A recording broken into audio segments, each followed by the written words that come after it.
Hello guys! Kung andito kayo sa Malta or balak niyong pumunta dito sa Malta, try niyong i-consider na pumunta dito sa Papay Village. Ang entrance fee is €24, including na doon yung cottage, popcorn, and yung postcard. Inagahan lang namin para makapili kami ng magandang pwesto. Punto yung mga cottages doon para meron kayong idea. Yung mga kasama ko, nag-start na silang mag-swimming. Ako, umakyat muna para bumili ng kape.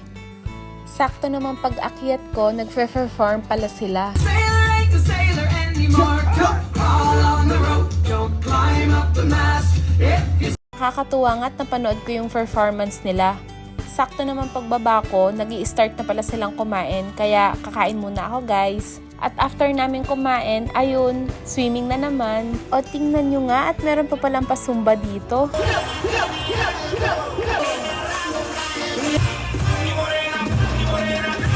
Nakakatuwa nga't ang hilig palang sumayaw ng mga tao dito. O tingnan nyo naman itong mga kaibigan ko at hindi rin nagpapatalo.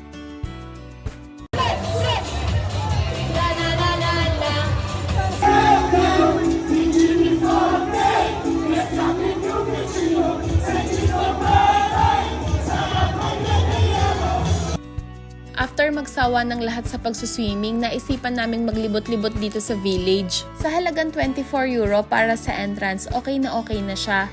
Kasi malinis yung tubig, maganda yung view, friendly yung mga tao, tsaka malinis talaga yung lugar.